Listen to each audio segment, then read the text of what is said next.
And ladies and gentlemen, welcome to another edition of World Talks here on TVP World, where every word matters. I'm your host, Benjamin Lee, and please join me and my guests on this exclusive interview. Bulgaria's bill restricting LGBTQ plus materials in school education, recently approved by its president, has ignited protests both within the country and abroad. The law, introduced by the Revival Party, bans the promotion of non-traditional sexual orientation in schools. Critics argue that the bill is vaguely worded and could lead to increased discrimination of the LGBTQ plus students. Now, despite pressure from NGOs and activists urging a veto, the bill passed with significant parliamentary support. Joining us today on TVP World to discuss this issue and more is Maria Simeonova, head of the Sofia office at the European Council in Foreign Relations. Hello and welcome to TVP World. Hello and thank you for having me.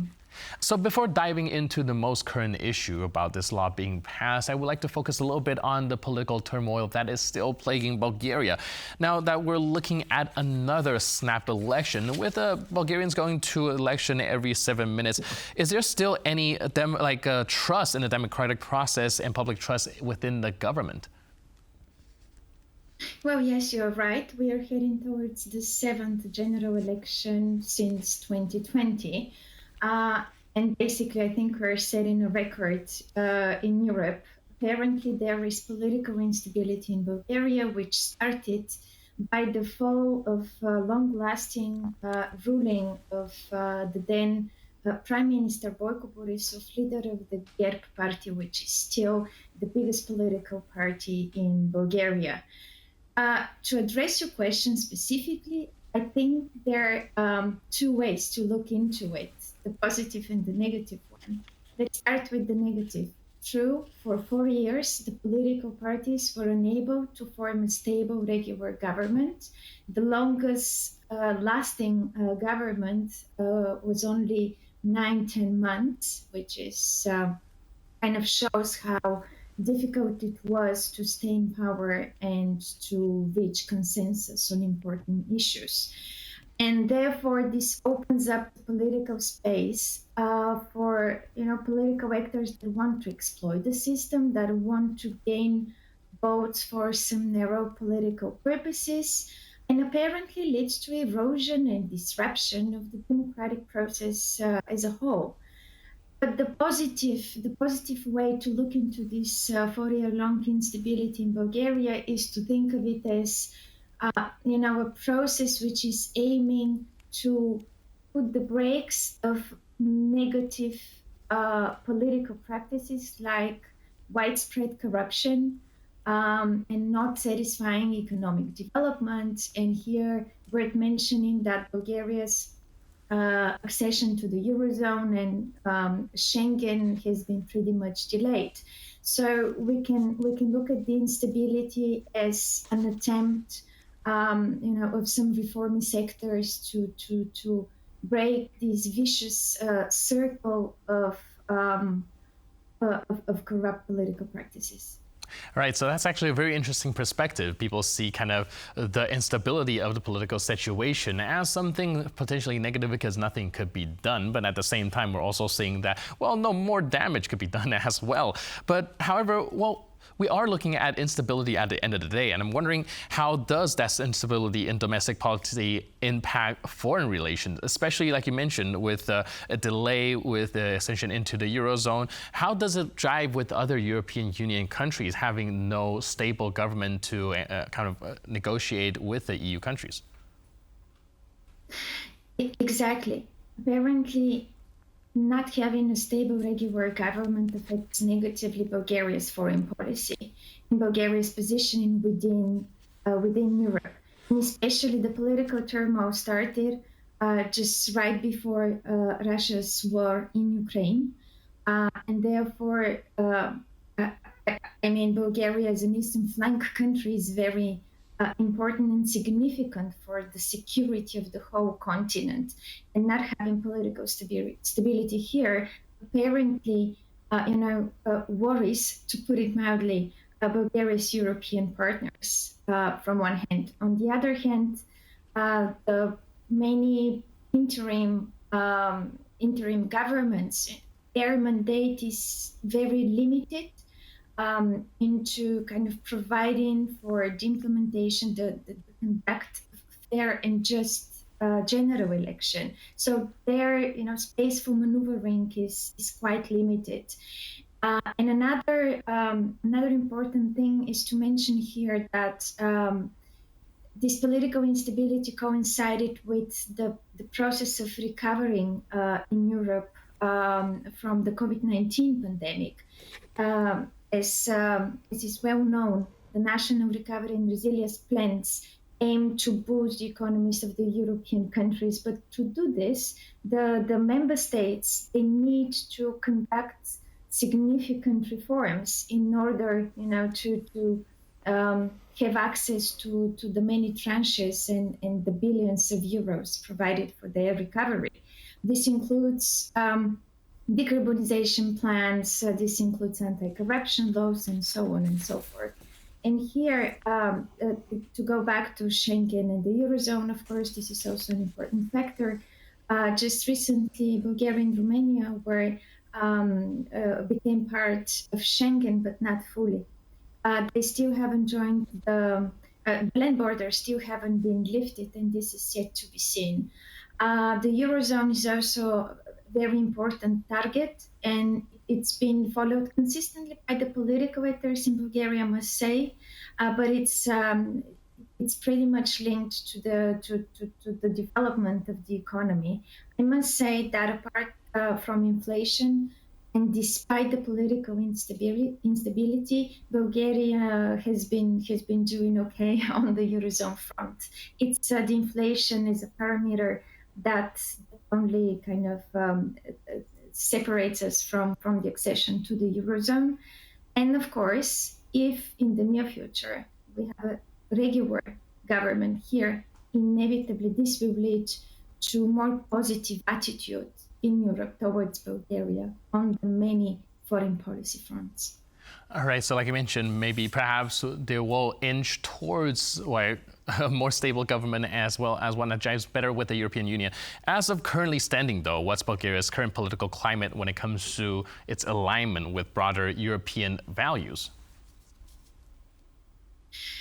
Exactly. And here, we should inevitably mention the recent law that was passed in the parliament, and the last hope of those protesting against that law, which is set to be discriminative and to have a potential to harm minority groups in Bulgaria. So the last hope was the potential veto by the president, who has the power to do it. And despite the many protests, not only of Sofia, but also of Bulgarians throughout Europe, the President Rumen Radev did not veto the controversial law, and it's now became officially an amendment to Bulgaria's preschool and school education law. It's damaging from one hand, and many voices were raised because, as you said in your expose, it targets the LGBTQ community, and it has, though I'm not a lawyer, but the text itself is very controversial, and some lawyers in Bulgaria here are saying that it's from a judicial point of view, it's not well written, which can lead to controversial readings. And as a very big group of Bulgarian academics highlighted, this can lead to some societal disruptions, and Bulgarian children, Bulgarian young people can become targets of a law that is not well specified, and that some disruptive voices can interpret in a very negative way. And indeed, such kind of law has been adopted in Hungary, and of course the flagship is in Russia, where we know that the members of the LGBTQ society are not protected at all. So this is a pattern that is being followed in countries where radical right political parties managed to pass such laws. And we know that there was a big group of EU member states warning Hungary that it violates basic human rights, not to mention the European human rights and Council of Europe was also raising voice. So Bulgaria is getting into this group of countries where it's becoming, the environment is becoming very dangerous for members of minority group. And this is happening ahead of the 7th general election. Apparently, there is populism here, but the reformist voices, the pro-European voices in the country should be wary of that and should be highlighting this, because those are the very first signs of a country which can witness very kind of strong negative effects on its democratic process. And another thing I want to mention is that this law was supported still by some pro-European parties, including the political party of former Prime Minister Boyko Borisov, which is part of the European People's Party family in the European Parliament. And it was supported by the Movement for Rights and Freedoms, which is part of the Liberal family in the European Parliament. So in one way, we can interpret that pro-European parties are voting together with the pro-Russian radical right revival party that you mentioned, that is characterized by very strong pro-Russian rhetoric. All right, so I do want to draw attention to what you just mentioned. Like, you did bring up a lot of arguments and a whole array of them of why international bodies as well as NGOs are coming out against this bill that has just been signed into law. However, when we look at the voting pattern within the country, this bill did pass with a supermajority, over 50%. And we're talking about a country that can't even decide on what's for dinner. And so for them to be able to come together and vote on this bill, does that show a general trend of the general consensus when it comes to the LGBT issues? In other words, do you think that these sentiments are indeed on the rise within the country? Or is it a case, like you mentioned again earlier, that there's a gap in this political sphere that is open to be exploited? Yes, I would be wary about saying that these are kind of perceptions defining the Bulgarian society. I think passing the law is a result of the, how to say, weakened position in the current parliament of the pro-reformist and liberal political parties from one hand, and on the other hand, I think we are going to witness in the next months some reshufflings in the parliament, and parties that will be trying to see with whom they might make a coalition in order to form a regular government.